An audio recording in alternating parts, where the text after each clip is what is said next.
Welcome to Chalk and Talk, a podcast about education and math.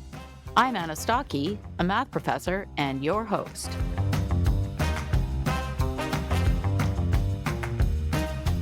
You are listening to episode 33 of Chalk and Talk.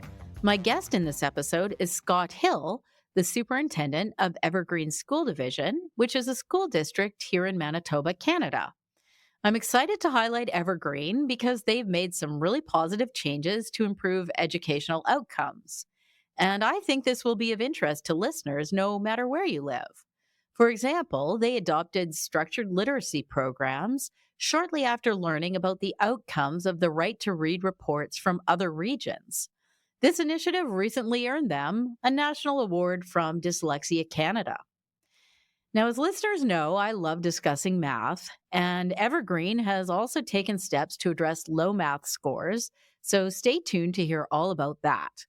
Scott and I also touch on broader pedagogical narratives, the role of schools in society, and the importance of setting high expectations for students. We wrap up by discussing the significant progress Evergreen has made in early literacy instruction. A key takeaway from this episode is that strong leadership and a commitment to addressing weaknesses can significantly impact student learning. I have great admiration for Scott and his staff, and I hope that the positive changes at Evergreen will inspire other school districts to consider similar approaches. I hope you enjoyed this episode. Now, without further ado, let's get started. I am excited to be joined by Scott Hill today, and he is joining me from here in my home province of Manitoba. He is the superintendent of Evergreen School Division. Prior to that, he was assistant superintendent. He has worked in many different roles in the public education system. He was co-principal of a high school, an education consultant, a school guidance counselor, and he was also a high school teacher of English and social studies.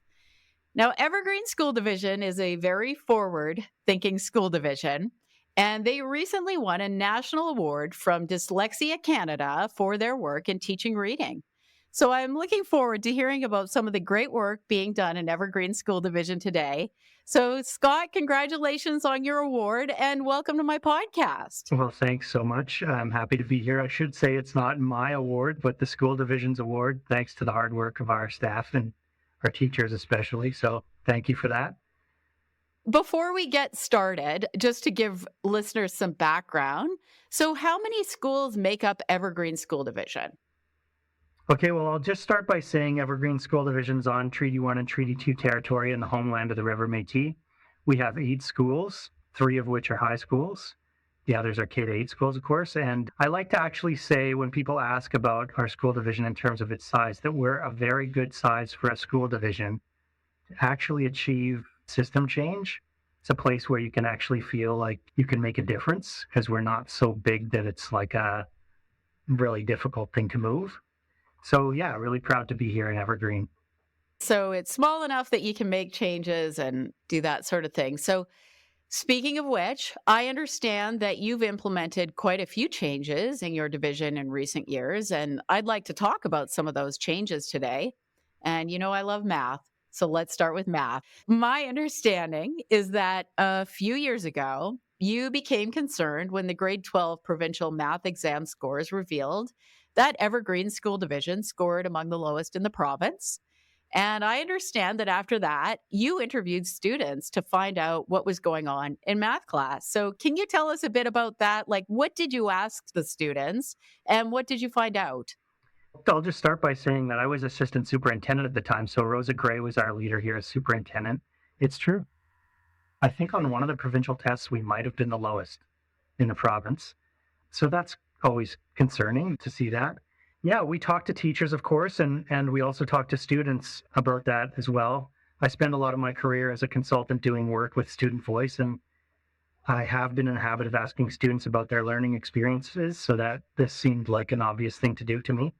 So we asked them basically to describe what their learning experience was like in math classes while we were seeing kind of these results that were concerning to us. And so what they described for us were classrooms in which at times maybe they or their classmates weren't really at their best as learners in terms of learning behaviors or meeting expectations. There was lots of commentary about the distraction of cell phones, for example, and the impact on students' ability to attend to what's happening in the lesson. So it was basically a feeling that I had, a picture that I think was being painted for us that was really teachers are working hard to prepare lessons, but some students were really kind of treating it like it was kind of optional. So that was pretty distressing and something that we wanted to support our teachers and principals in correcting. Okay, so the students were describing math classes where there was a lot of stuff going on that was distracting them from actually learning math. And they were sometimes even viewing math as participating in the math class as optional. Does that sum it up? Yeah, I mean, I don't want to overstate it and make too big a deal about it, but that was something that stood out for me, was the idea that, oh my goodness, like our classrooms maybe have become places where some kids just feel like they can kind of take it or leave it, and if they're distracted by their phone, watching videos on their cell phone or whatever, that's obviously not conducive, right? I'm stating the obvious, but it's not conducive to actually learning and being successful in math. And I mean, I just feel like we have an obligation to those students and to their classmates to make sure that we're preparing them as best we can for a test that we know this from the time kids enter school in kindergarten, that in grade 12, there are provincial tests. And for whatever people feel about them, we have time to prepare kids to make sure that they experience some degree of success on those. So we needed to do some work to make sure our math classrooms were conducive for kids to do well. And just to sort of put this into context, we're talking about a grade 12 provincial exam, which is generally taken near the end of the class, right? So at that Correct. point, there's really not a lot you can do about that particular group of students, but you can kind of think forward to what you do for the next group of students. Is that right? That's right. That's absolutely right. Yeah, because I think this is sometimes a common complaint about the provincial tests that happen at the end of grade 12 is people have a affiliation with sort of what they might describe as more formative assessment. As they don't like that, like, well, what's the point of doing it at the end? Because then you can't correct it. But of course, you can actually make system corrections based on what you learn from these end of grade 12 tests. And that's what we wanted to do. So one of the things, I mean, this was forefront for me, was to try to put in place a correction around this kind of behavior piece, certainly, and just make sure that math classrooms were places where teachers' hard work in preparing lessons was valued and respected, and that we really were putting kids in the best stead to do well upon those tests by making sure they knew the math, right? I mean, sometimes people talk about the anxiety that kids have around tests, et cetera, et cetera. I think more and more we're learning that success is a really good antidote to that kind of anxiety. And, of course, people are going to feel anxious about a test if they don't actually have the learning that's going to put them in a good place to succeed. So that's our obligation, I think, to make sure that kids are in a good place to succeed, and they can be confident, their parents can be confident, our teachers can be confident that kids are going to do well. And we'll talk more about what you did in your school division to improve what was going on in math class. But before that, I did want to ask, so, the students, so they have this provincial exam score, and then they have a score that they've achieved in the class. So were there disparities between scores that students achieved on the provincial exam and scores they'd achieved in math class? Yeah, I mean, that's one of the things that was concerning. And the province still requires you report those scores or grades separately. And so, I mean, well, you wouldn't always expect the grades to be identical, right? There's some variation there, of course, but we were just finding that it was happening more often than we were comfortable with. And parents also, of course, reasonably were beginning to raise questions about that disparity between the provincial test result and what the report card score had been or was. And we didn't feel that it was reasonable to expect parents or students to frequently see these kind of big gaps in those scores and not have a feeling like, something isn't quite making sense here. Yeah, I mean, if a parent sees, like, I've seen report card grades for my child that say 82%, and then I see a provincial test score that says 36, what's going on here? does my kid know the math or don't they? And I just think that's a reasonable response. You can expect, I think, parents to feel, and students as well, right? I mean, they get to the end of a semester and maybe have come to believe that they're doing all right, and then they get this kind of shock at the end. So it did raise some questions for us, and it was a concern for sure. Yeah, for sure. And as a parent myself, I wanted to see report cards that actually reflected what my child knew. I think parents are an important voice. They can help advocate for their child. They can also talk to their child about trying to do better at school. But if they don't know that their child isn't succeeding, what can they really do? Yeah, I mean, I think we always want to try to be as accurate and forthcoming as we can about where we know kids are at with their parents or caregivers. And we also know that some parents have a greater ability due to any number of factors to provide additional support outside of school and so on. But I know as a parent, I feel the same way. It's like I really want to get a good sense of where my son is at. Of course, parents expect that, and we have an obligation to communicate in as much depth as we can to help parents know how their children are doing. Absolutely. So, what are some of the changes that you implemented in your school division? Well, we did a few things around math. We spent quite a while, a few years really, where math was like pretty high priority for us in terms of school improvement planning and divisional education planning. And that included adding time to our math classes. So, particularly around pre-calculus math, we made sure there was more time in the timetable for that. We also enrolled in the Manitoba Rural Learning Consortium. They have a numeracy achievement program. And while it isn't expressly about teaching practice or pedagogy, it is about putting in place some structures to help schools and teachers provide targeted interventions to help assess where kids are at and then provide targeted interventions. It also features what they call reach back quizzes, kind of like making sure that you're revisiting curricular outcomes through the support of a pacing guide throughout the school year so that learning doesn't just happen and then go away until the end. So there were some structural pieces like that that were really helpful for us through the numeracy achievement program with the MRLC.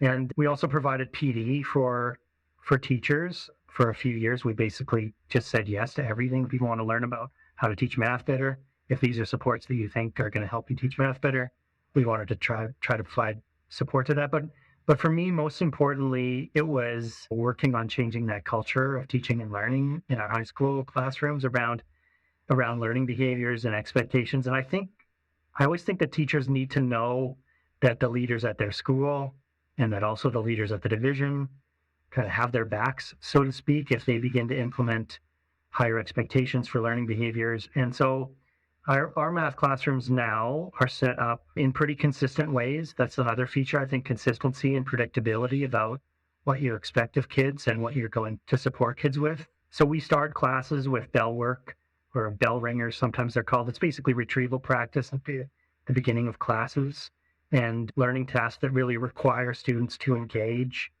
and some more structure around the need for students to be present and engaged, and the kind of timely and routine quizzes that make sure you're checking for understanding. All those features that I think we've known for a long time are good features of effective instructional practice. And I think that's really changed the culture in some cases around what teaching and learning looks like in math. We got feedback from students actually, also after we made some implementation. Kids were really positive about it. I mean, they actually articulated their appreciation for being held to a standard around their learning and their engagement and participation in class. So all those things were really helpful. I think the cultural piece is more than anything. I mean, it's really hard to tease out the causality of these things, right? I know that some people would say, well, of course you got better. You put a bunch more time into it. But my observations from being in classrooms and observing classroom instruction are that really, I think some of those cultural pieces we did made a big difference. Okay, so you mentioned a few things there. So you mentioned some really great instructional practices that have been shown to work. So, for instance, I think you mentioned retrieval practice at the beginning of class, which is usually a successful way of keeping students engaged and making sure that we make the things that they've learned kind of stay with them because we want things to stay with them, not just to be learned one day and then forgot the next. And that takes a lot of work, right? Mhm. So that's completely awesome. And you talked about holding students to higher expectations. So maybe we can talk a bit about that. I mean, do you think that in general we could have higher expectations of students? Do we actually underestimate students?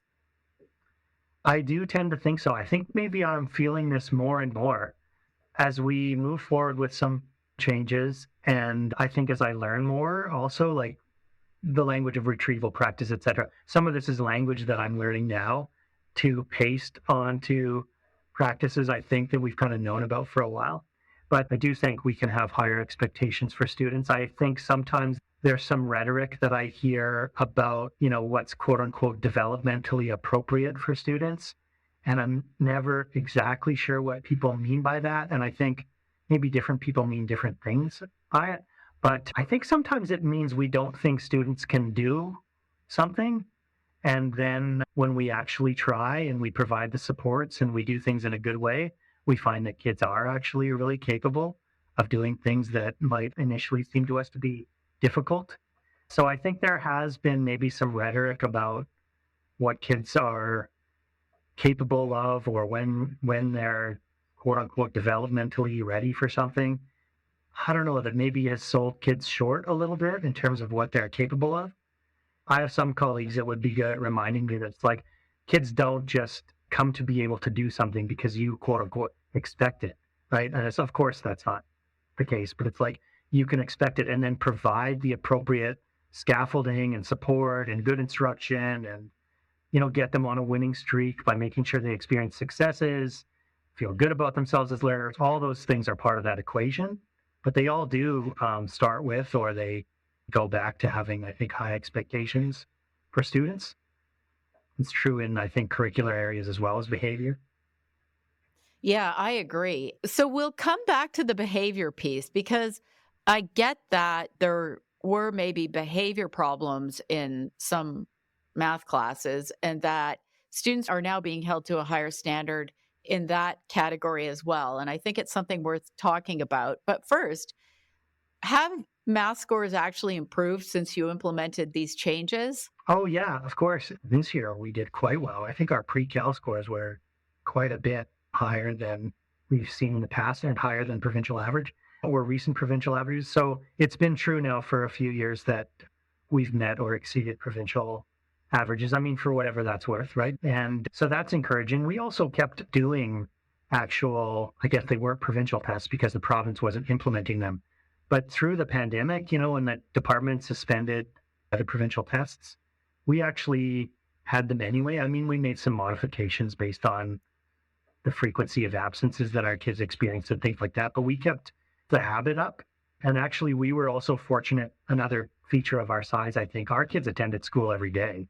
The size of our schools allowed for that. I know in other jurisdictions, kids were kind of attending school every other day and things like that, but we were able to have every kid come every day. So, save for that one stretch there early on where there was a closure that lasted, several weeks, I guess. But aside from intermittent school closures, we were able to have kids every day. So we kept those assessments up. And yeah, we're in a much better place with those math results than we were at that time. And really have to give credit for some of this to our former superintendent, Rosa Gray, for really putting a lot of emphasis on this and the priorities of our school division. And yeah, I mean, I think we still have work to do. We're just now returning to think a little bit more about math instruction and how we support teachers with math instruction. So we've got some middle schools that are going to pilot the Jump Math resource, the John Lighton stuff. I know you've spoken to him before and talked about that program. There's always more learning to do, always room for improvement, and always more support you can provide, I think, to teachers and kids. This is really good to hear. You saw that maybe things weren't going as well as they could. You started holding everyone to a higher standard, and now students are improving and students are even grateful. That's fantastic. Yeah, well, I think kids want to experience success, right? To my way of thinking anyway, that's where lots of well-being comes from. Seeing yourself as a learner, feeling good about yourself, getting on a winning streak, right? Success breeds that. And so when kids are doing well, they feel good. I want to ask you a general question on education, a very big picture question. Oh, I love these. Okay, great. I mean, you've worked in public education for a really long time. I mean, you've talked to a lot of people, you've worked with a lot of teachers, you've worked in a number of different roles. So I imagine you've had a lot of time to reflect on this question. But what is the role of schools in society? Oh my goodness. I've been perseverating on this question and obsessed with it for the better part of 30 years, probably. I think Neil Postman said that public education isn't called public education because it serves a public, but because it creates one. And then my signature line on my emails is a quote from a guy named William McIntyre, who was the principal of, I think it was called the Manitoba Normal School, like the school where they used to teach teachers to become teachers. Yeah, so in the 30s, he said, the only hope for curing the ills of the world is that young people will picture a better one and strive to create it. And to frame this picture and to cultivate that ambition is the greatest duty of the school. So the purpose, I think, is about democratic renewal, trying to live up to some ideals that I think are democratic ideals about equality, about, fairness, about being good to one another. I mean, we want a public that is characterized by those things, right? I mean, you might say in short that we don't ever want the Holocaust or similar human rights catastrophes to ever happen again, and that we want to, safeguard our planet from the ecological crisis. Those are all parts of it, and maybe in a less lofty way, because I know those are really big picture goals, but I do think they're relevant. And I do think we have a responsibility to try to connect our everyday practice with some really big picture aims like that. But I mean, I think we want to make sure that we're creating a public, our graduates are becoming people who are going to be, good neighbors and good colleagues, good parents, good family people, and that those people also are able to ask questions and investigate, why poverty, why ecological crisis, why are these things happening? And to me, that's democratic renewal. That's the democratic conversation. How do we get better at living with one another? Reconciliation and our responsibilities to that. Those are all part of the big picture of what our schools need to be doing. Yeah, there you go. I could go on and on, but we would burn the whole interview on that. So this is a great answer. I'm just going to relate sort of an anecdote.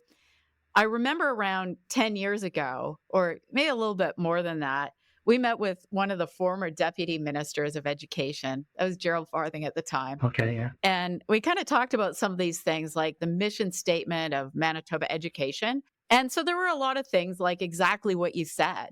And of course, these are ideals that we want to live up to, and we want these things for our student. But my colleague and I kind of said, well, what about math and literacy? Like, what about numeracy and literacy? Why aren't those two things part of your mission statement? And so I'd like to ask about this. So, in your experience, like, what has the pedagogical narrative been like over the last 10 years or so? I mean, how are teachers being advised to accomplish goals such as what you talked about? And is it working? I mean, I would say a few things. First, I mean, you mentioned literacy, and I mean, I just think, and, with respect to your affinity for math, reading is absolutely the foundation of being able to engage. Literacy is the foundation of being able to engage in the democratic conversation. So absolutely foundational is our effort to make sure that every child learns to read and every child is literate. And our literacy rates, even nationally, are not what they need to be. And you think about what kids get left out of if they don't have a high level of literacy in terms of making sense of some of their, narratives that get out there politically, etc. And so, yeah, absolutely foundational. And I think that I can do my best to sell it with math too, which is that that without some foundational math skills and without kids having the capacity to move forward with numeracy skills, they're left out of all kinds of opportunity. And that's part of the picture as well, right? It's like schools are not all about employability, of course, but there is some element of that, right? Kids need to find their way in the world. And we want as many options to stay open for kids for as long as possible so that they can find, their passion and their calling and their interest, or even just their practical usefulness to society in as many different options as possible. So I think literacy and numeracy, of course, have to be part of that. I think it was Ursula Franklin said what parents ultimately want out of their child's school experience is for them to be personally happy and publicly useful. That's putting it in really simple terms, but we want a society where people feel like they're contributing and are contributing, but also able to ask really difficult questions and stand up for things that really matter related to those ideals. Okay, so about things like being able to ask questions and be inquisitive and being a contributing member of society and that sort of thing. On that pedagogy piece, are these goals accomplished through, must they be accomplished through inquiry based instruction, say, which is, I would say, and I keep a very close eye on these things. I've watched the pendulum swings back and forth, but I would say that teacher PD in the province, probably across Canada, tends to be dominated by inquiry based approaches. So is this really working? First of all, I think we've got a narrative going right now that makes it seem like it's one, I don't know if I can use the word extreme or the other, where inquiry ends up being defined as these big grand odysseys that are just student design and not necessarily connected to curriculum or anything like that. And I think at its best, an inquiry stance is not like that.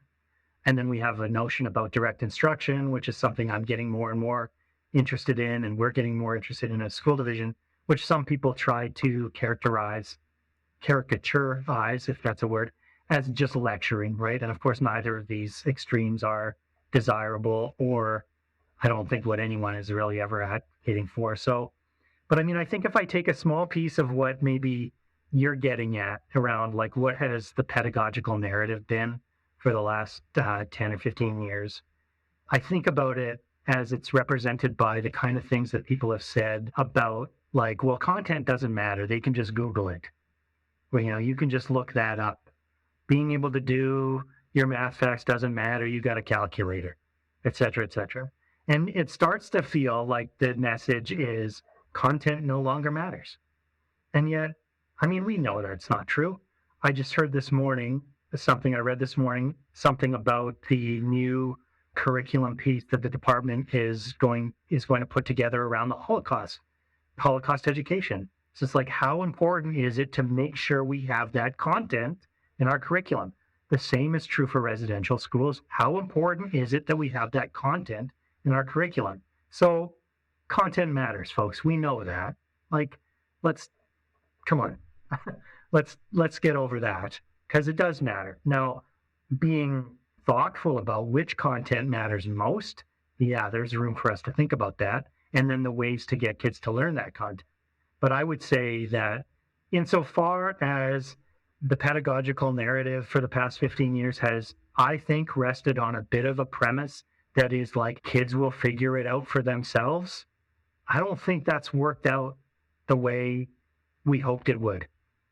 I just don't know that it's delivered on the promise that would yield for us a public, if you like, to go back to the Postman quote, that is really well equipped to know things about our history and so on, to make good democratic decisions, to stand up for the things that really need to be standing up for, to be, I think, engaged in something maybe more deep than surface level social media memes and rants and so on, right? So, yeah, I mean, I think that you're right if you're making a suggestion that maybe we've gotten a little bit off course. I mean, I tend to agree, and that we've left something out, which is that kids need foundational understandings.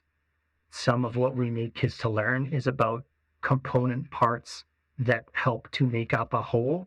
Like, this is true in what we're learning about effective reading instruction. It's bound to be true about what we're learning about effective math instruction.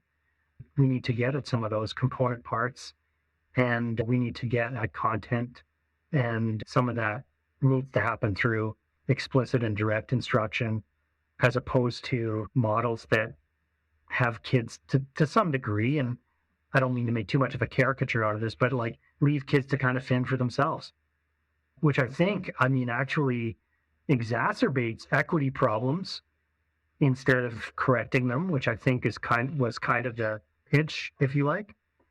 And so, yeah, that's where I'm at in my thinking anyway. I mean, that never want to feel like you've come to like some kind of decision on these things forever, but that's where I'm at currently. And I did hear you mention the caricatures on both sides, right? Right. So there's the caricature of inquiry-based instruction as being completely fend for yourself. And then there's the caricature on the other side of direct instruction as being lecture-based, and neither should be true. My opinion is that we haven't focused enough on that foundation, and therefore students can't engage in inquiry-based lessons very effectively. I'm going to stress that the thing that I'm thinking about a lot now is the instructional hierarchy, which I talked about in a previous episode. And I think that's a good thing to keep in mind when we're thinking about when to engage students in inquiry-based learning. It's better to make sure that they have a foundation first, and then they're more likely to be successful. And I think that's what lots of research is telling us now, right? Is like for novice learners, you need a direct and explicit approach. And as kids become more equipped with foundational knowledge and skills, then they can start to do stuff with it, right? We talked about student voice earlier in our conversation, and I can remember hosting a forum. I don't know, this must have been 15 or 20 years ago, probably. And I remember the high school students actually advocating for this model of education where they said, like, it's so important for kids when they're young to learn all these foundational skills and foundational knowledge so that when they're in high school, they can start to do the things that are more creative, more application focused, more problem solving focused, etc. Right? So it's funny, like students were saying this 20 years ago as the shift was happening, and maybe they could feel some of the sand shifting underneath them around there when they thought of themselves and their classmates. I'm not sure. Yeah, I know this too. For example, in our after school program, they'll often say, "Thank you so much for making us memorize our times tables, giving us those foundations, because now I'm doing really well in school." So they recognize that it's that sort of thing that really helped them to move along faster and keep up with their peers.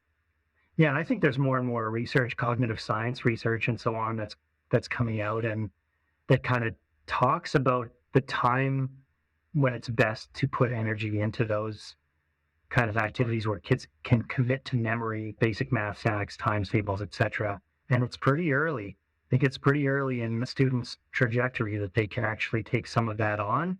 And, this goes back to the expectations part of the conversation that we had, which I think is that maybe we've sold kids a bit short in what their ability can be early in their trajectory from K to 12.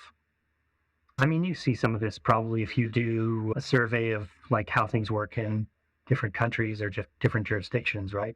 I guess there are always trade-offs to that. I just feel like if I thought that we gained something really amazing that was really knocking my socks off from shifting away from direct and explicit instruction, maybe I feel differently, but I don't really see it, to be honest.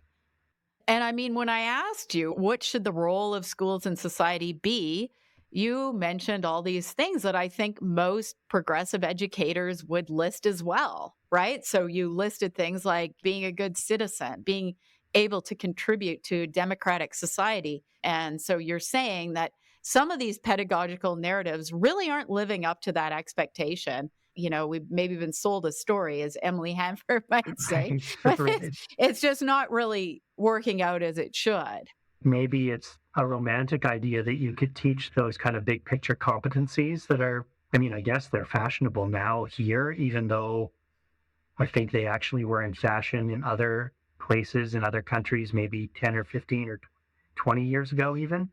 And maybe they're fashionable here now. And there's a romantic notion that you can get straight at them by just teaching that somehow or facilitating uncovering it, whatever the language is that people like.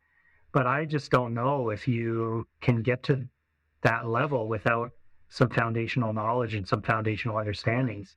There's some pretty high stakes content I think we want to make sure kids learn before they leave school about not just literacy and numeracy, but certainly about our history, and so on. Like, I think there's maybe a rebalancing that's bound to happen. And, hopefully it's not like the really extreme pendulum swings that we've seen at sometimes in the past where it's just zealotry traded for a new zealotry or whatever, right?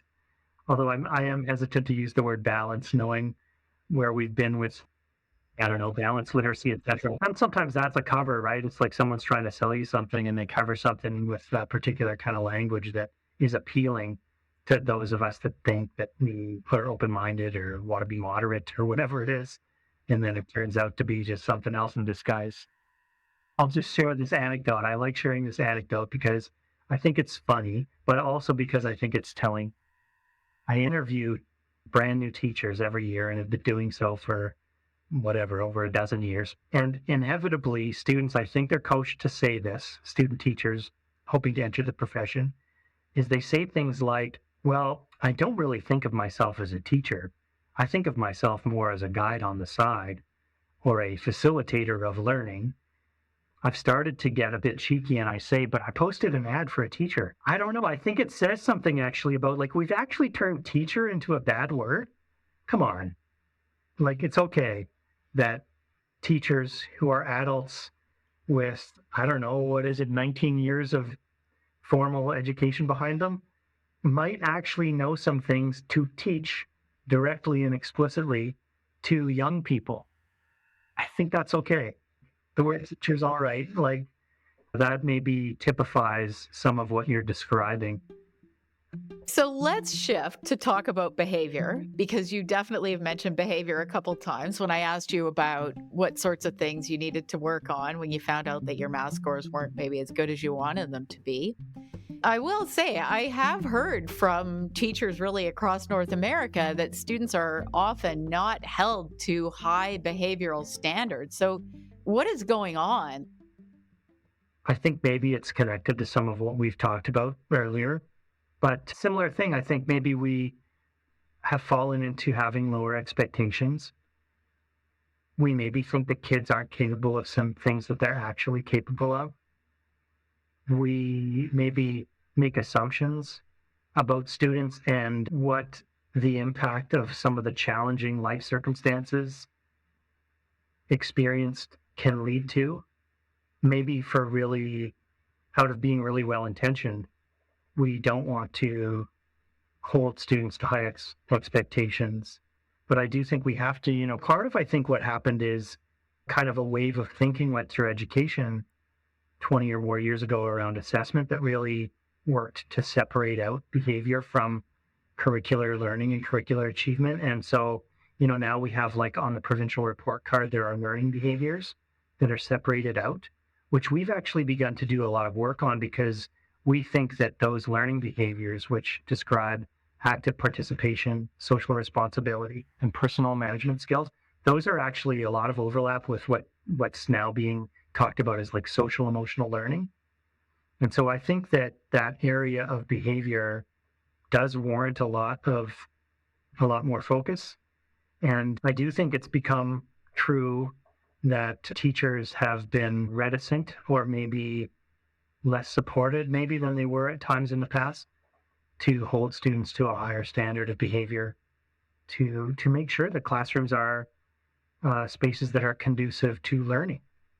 And I don't just mean curricular learning, though of course that's critical, but social emotional learning, that they're places that are safe for kids and conducive to learning how to be with one another in ways that are respectful and kind and, feature all the things that we need our learning spaces to feature, right? Like open-mindedness, ability to share, express opinions safely, all those kinds of things. So yeah, behavior is really important. And I do think maybe we went through a stretch where maybe we're still going through a stretch where we, for good intentions, maybe not not been attentive in productive ways to that. I mean, I've heard some really strange things. Things like teachers being advised that if the students aren't engaged in class and they're misbehaving or not listening, maybe it's because the lessons aren't engaging enough.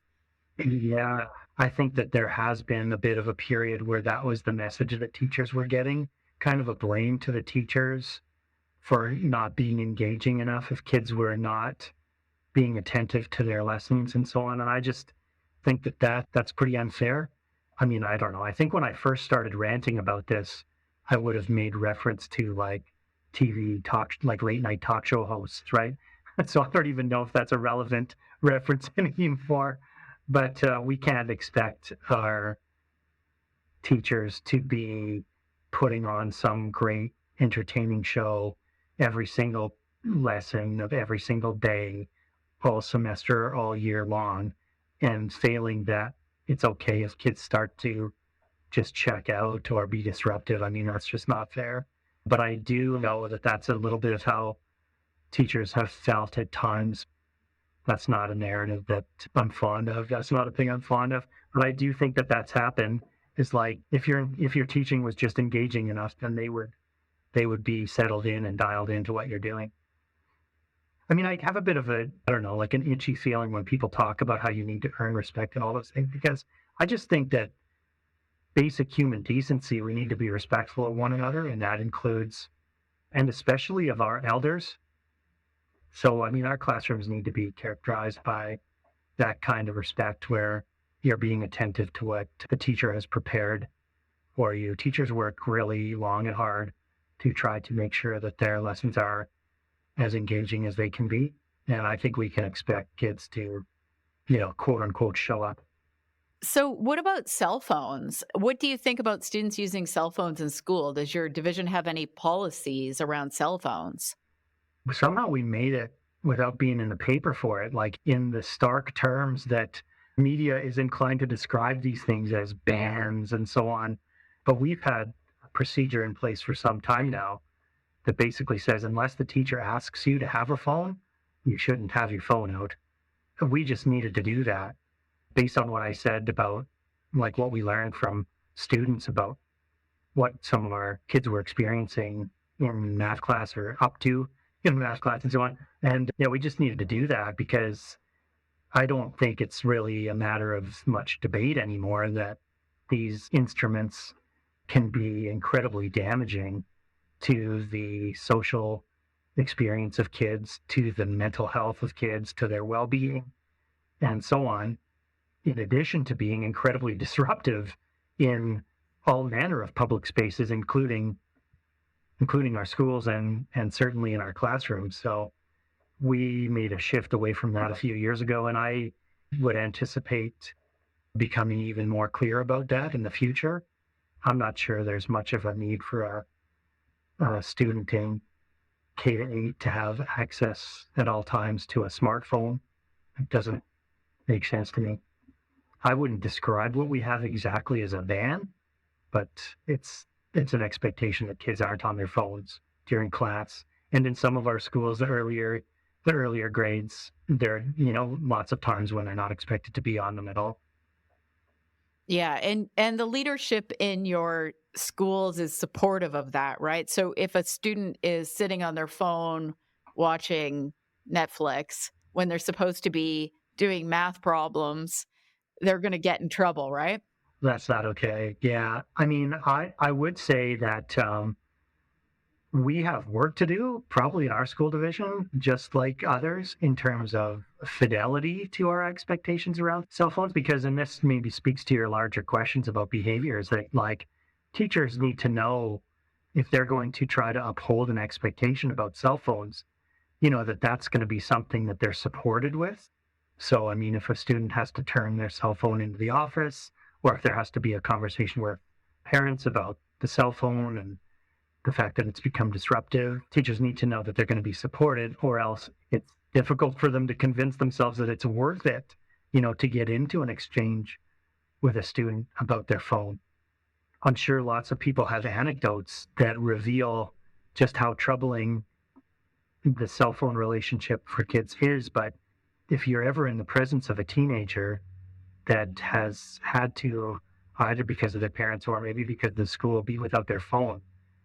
I think you're learning something about addiction when you see what that looks like. And that's distressing.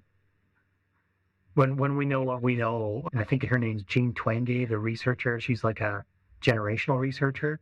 There's all kinds of things that point to the trajectory, the proliferation of smartphones with all manner of nefarious social outcomes and negative outcomes for students and their well-being and their mental health, etc.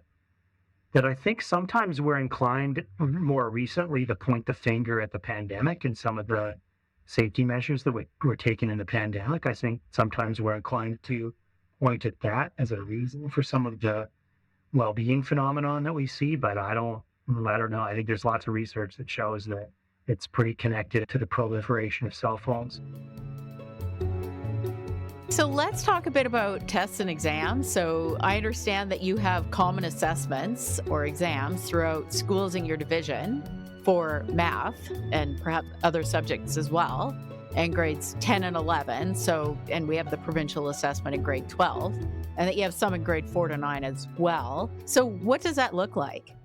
Yes, we have 4 to 9. We have the Manitoba Rural Learning Consortium baseline assessments for math, and then our teachers have worked collaboratively to build common assessments in all of our high school math courses. Of course, we have the provincial tests at grade 12. I know that you have a special affinity for math, but the other subjects are important too. And so, of course, I think it's important to have common assessments around some of the other core subjects in high school as well. So we've begun having our teachers collaboratively build those. So grade 9 social studies, grade 11 history, grade 10 science. We're kind of tackling those a couple per year. And again, our teachers make those and look at the curriculum, look at examples from elsewhere and so on to help build those. So yeah, that's an important part of our education plan for 2023 to 2028. See, that might have been part of the reason for student improvement in math too, don't you think? I mean, I do think that there's something about having clarity among teachers and consistency among teachers around what the most essential learnings are, at every grade level. And common assessments can help us formulate and communicate those. Not to mention the professional learning the teachers get just working together, right? Inevitably, that process is one that facilitates teachers talking to one another about their practice, how each of them teaches different parts of the curriculum, why they feel a strong sense of a particular part of the curriculum being really important, et cetera, et cetera. I mean, those are really rich conversations that teachers engage with when they either build those together or revisit them together. I think there's lots of value in having common assessments.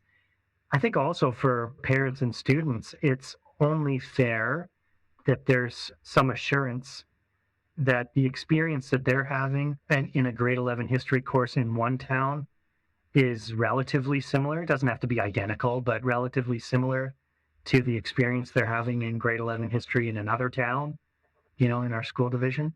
So that there's I think parents would expect there to be some consistency there, and students too.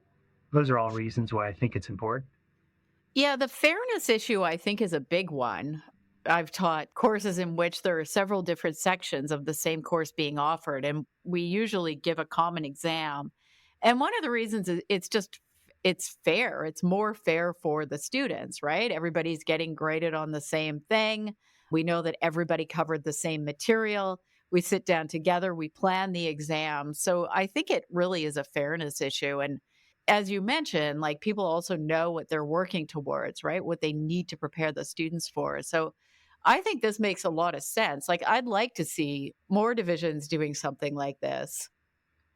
I don't know how common it is, to be honest with you, but I do know that maybe 15 or 20 years ago, it became the trend to move away from that. So sometimes I feel like some of the things that we're doing are like a return. I mean, I think that there's a good rationale for it. I mean, I don't particularly think it does any harm, and I think it can provide a lot of guidance and support for both students and teachers, as well as some assurance for parents and caregivers. Do you mind saying a few words about provincial exams? So, what are your thoughts on sort of those standardized type tests? Like, our province has gone back and forth on provincial exams. Like I said, we really only have one at grade 12 right now. There's been talk of getting one at grade 10. And then there was talk about canceling the provincial exam, and now it's back. So I'm just curious about your thoughts on that. Well, I maybe am in the minority on this, but I think the grade 12 provincial tests are a good thing. I think it's good to have a system check. I think it's good to have some clarity about what we're aiming at in terms of some penultimate kind of curricular measure, if you like. I hear people talking about them as being really high stakes, but at 20% of your grade, I don't know that that's really that dramatically high stakes. We know about them as a school. I think we should be able to prepare kids to have some success with them. So I don't mind them. And I mean, the ELA one, as an English teacher, as a former English teacher, I found it to be a pretty nice collection of resources also that I would venture to guess this is still true. Many ELA teachers probably use that material actually, just in their instruction. They usually pick a good variety of text and a good variety of genres. And, it's a thematic experience. The ELA test is a process test. I mean, I don't think about this as being very high stakes. I mean, I do get the sense that the provincial pre-cal test is very challenging. But like I said, I mean, we know it's coming, and we need to do our best to make sure the kids are ready to do it. And Right. as far as the other pieces, I mean, I would maybe go so far to say that I prefer the ones that are more an actual test format than some of the other provincial assessments, which are, I don't know if this is exactly the right way to say it, but they're almost like teacher anecdote. I'm not sure about the usefulness of that. I mean, I think I might be open to having them beyond English and math. If there's a critique I might raise about them, it's that they privilege those subjects above some others. I don't know why we wouldn't have a provincial test in our area of social studies or science in addition to math and English language arts. So, I mean, I think I'd be open to having more of them, frankly. We'll publish this and see what kind of feedback we get. I don't think it's fashionable to say that. And I know there's a lot of interest in moving away from, I guess, however people characterize tests altogether. But I mean, I don't know. Isn't it simply asking kids to share what they've learned? There are probably ways of creating tests that would be overly cruel, I guess. But I don't really see that from the province. And I think on the surface of a test is just asking a kid to talk about the things they've learned or to write about the things they've learned. I don't really get the big to do about it. That's definitely the best way to look at it. I mean, I think they're an important part of any successful education system, really. There was a Globe and Mail story a few years ago, I think, in our neighboring province in Ontario, where I can't remember how this went, but it was something to the effect that some universities or post secondary institutions were coming to be familiar with what the disparity in student results by school or division represented.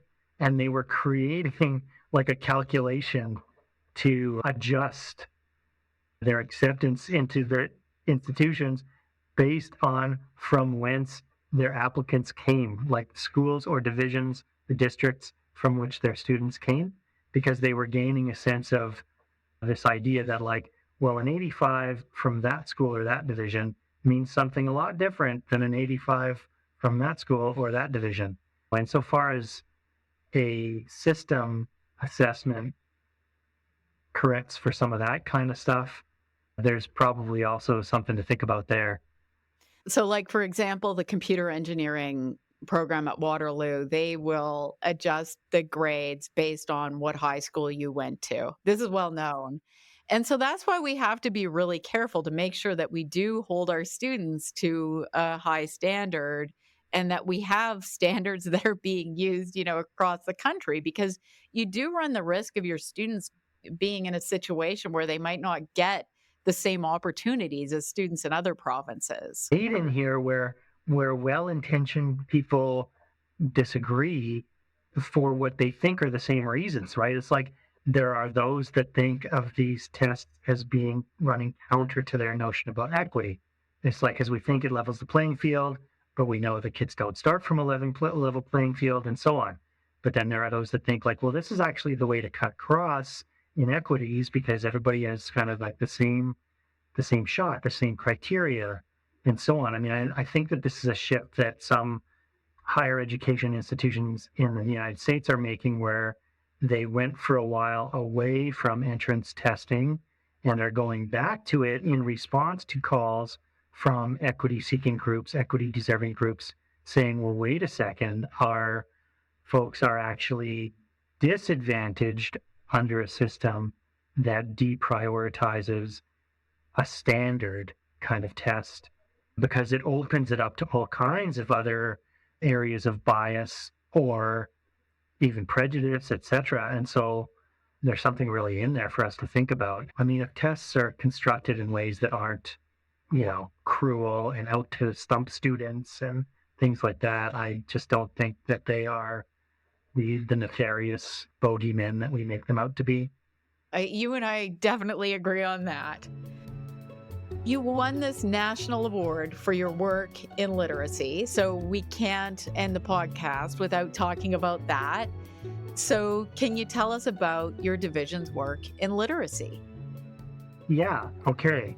There are a lot of moving parts in the story. My staff will be disappointed in me if I don't get them right, because this is really a credit to our staff in our schools and certainly the folks that I work really closely with here in the division office. So a few years ago, I started learning more about what early years reading instruction looked like. And I mean, I was a little bit surprised, to be honest. I think when I was starting to hear about it, I would hear things like, we tell kids or we tell parents that sounding out the word is not a good strategy.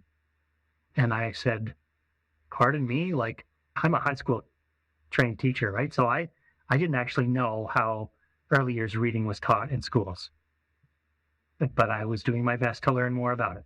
So I was told, we say that sounding out words is a bad strategy. And so on the surface of it, I don't hear other people talk about this. So I don't know, maybe I'm being kind of a dummy when I say this, but it's like, what did we think the letters were for? Like, the letters go from left to right in a word, and aren't they like that so that we make the sounds that correspond to the letters or letter combinations from the left to the right, and thereby we have a word? So I was initially already kind of shocked. But then when more and more research started coming and the right to read, the human rights inquiry in Ontario was underway, and we started to learn more about kind of what that was about, we just started to gain more and more momentum, I think, towards making some changes about how we did reading instruction. And one of the things that I would really credit for this is that lots of school divisions operate in a way, I think, where clinical services, student services is kind of a separate and distinct thing from the curriculum and instruction group. We did some work to make that less true. We welcomed our educational psychologist, our speech language pathologist into these conversations about teaching and learning in ways where maybe they had previously been assigned only to kind of tier 3, the students that have, special needs, etc. I think actually speech language pathologists have been on to some of this stuff about reading for a long time and maybe didn't have the voice that they do now. But anyway, that's one piece of it. And so we took what we were learning and started to do more and more research, and then we began to make changes. I mean, that started with one of the first things I undertook when I became superintendent was to explore alternatives to reading recovery. We were a reading recovery school division, so to speak, for many years. But more and more we were hearing from school principals and also just looking at the research that maybe it wasn't quite the fit for us anymore. And so we actually built our own in-house tier 3 reading intervention strategy. We have had some help from researchers from Memorial University. So there's a prof there named Jean Sinclair, and she's been very helpful to us and also kind of learning alongside us as we've made these changes. So began to implement a structured literacy model, along with a tiered intervention sort of structure, so that we're trying to do a better job of teaching decoding to our earliest learners and doing assessments that allow us to intervene as early as we can for kids in their reading trajectory to make sure that we put kids in the best stead to become proficient readers, ideally by the time they're in grade 2 or 3 in early elementary school, so that they are not struggling to read in ways that I think diminished their ability to love reading. So that was kind of the shift that we've made, and we are seeing a lot of gains in terms of how our kids are doing. I have to say it's the most exciting work that I've been a part of, I think, in my education career. This effort to really do a great job of working on early years reading instruction and intervention. Well, that's fantastic. What listeners might not realize is that, your division's really ahead of the curve in Manitoba because we don't have a right to read report here. And in fact, I don't think schools have been given specific instructions from the province about how to teach reading, right? So you've implemented these changes yourself within the division based on what best research evidence is showing us, right? Yeah, I mean, we weren't going to wait. I mean, I understand there is a similar undertaking here in Manitoba around the human rights inquiry, because, of course, parents of children who do not learn to read and who struggle to learn to read, sometimes due to dyslexia or other language development challenges, really are demanding that there's a change to make sure that our teaching and intervention practices in our schools are research evidence based, and are the kinds of practices that will put us in the best stead to help the most kids learn to read. But we weren't going to wait. We weren't going to wait for Manitoba to come out with our own right to read or similar report. I mean, I predict that we're going to have some similar conclusions drawn. And so I think it was just, this is a moral imperative. Literacy is absolutely foundational to making sure students end up having access to the democratic conversation. This is what we need to do. So we started to do the work. I understand also that you provide in-house training to your new teachers on evidence-based teaching methods, which is unheard of. So, for example, Rosenshine's principle sits front and center when you're advising teachers how to teach. So, how is that working out? Well, we've just put the language of Rose and Shine in our education plan just now, moving into next year. So we're going to begin doing some professional development with all of our teachers around Rose and Shine's principles. But we've already begun with our early career teachers. So it's been the case in Evergreen now for a couple of years. One of the things that I wanted to do as superintendent was really do a good job of onboarding new teachers. And so we've hired some teachers as early as May, right after they graduate, and then we provide them with some PD and some training. And that's really been grounded in evidence-based teaching practice, Rose and Shine's principles of instruction.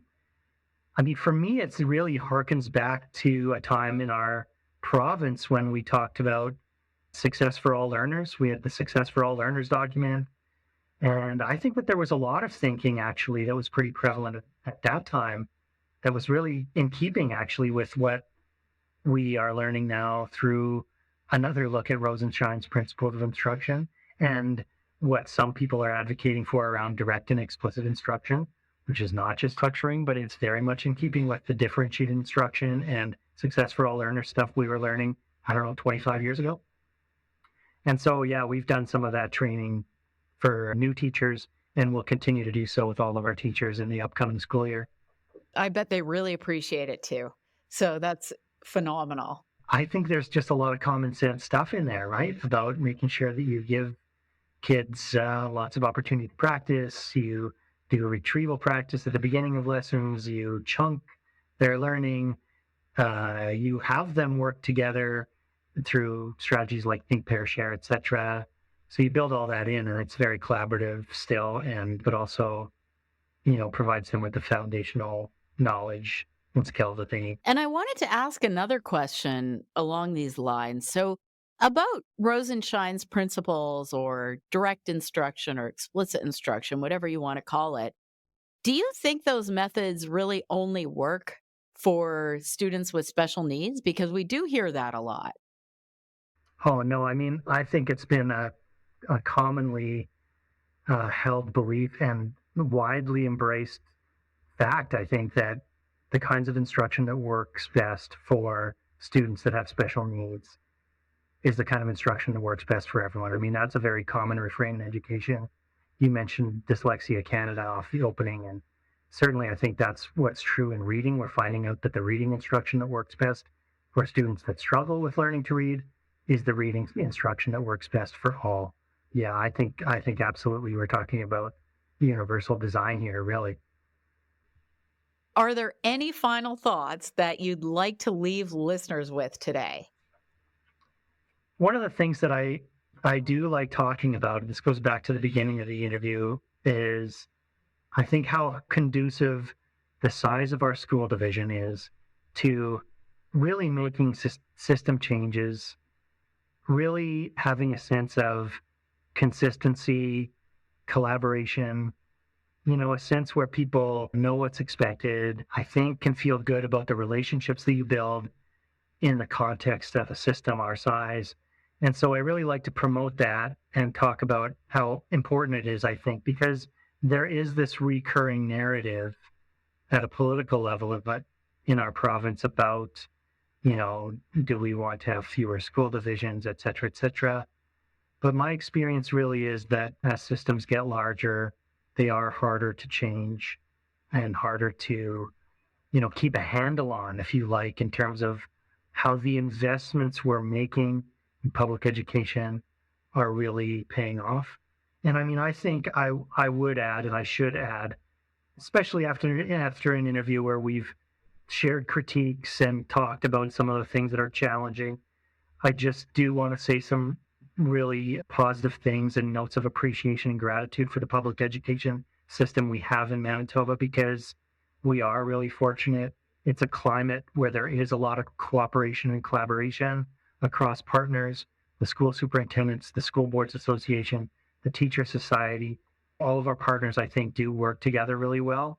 That's to all of our benefit. I think we're doing a great job here in Manitoba, and I should say so, especially after saying some things that are critiques, just to make sure that I make that clear.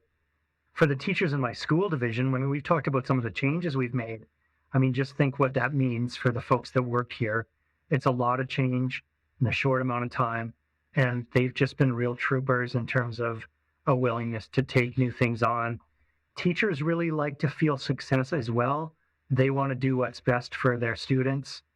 And so I just want to make an acknowledgement to our hardworking teachers as well for what they do every day for our kids. Absolutely. And thank you so much for coming on today and talking to me about this. As you mentioned, we did do some critiquing, and frankly, it's not of Manitoba in particular. These are sort of issues that are across North America. Right. They're global almost, right? Yeah. And, you're doing phenomenal work in your school division, and I really appreciate it. I really appreciate hearing about it. So thank you so much. Thanks so much, Anna. It's been a pleasure to be with you. Look forward to chatting again. As always, we've included a resource page that has links to articles and books mentioned in the episode.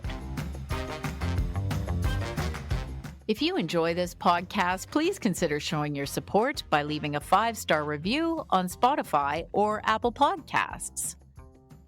Chalk and Talk is produced by me, Anna Stokke, transcript and resource page by Jasmine Boisclair, social media images by Nicole Melem Gutierrez. Subscribe on your favorite podcast app to get new episodes delivered as they become available. You can follow me on X for notifications or check out my website, annastokke.com, for more information. This podcast received funding through a University of Winnipeg Knowledge Mobilization and Community Impact Grant funded through the Anthony Swady Knowledge Impact Fund.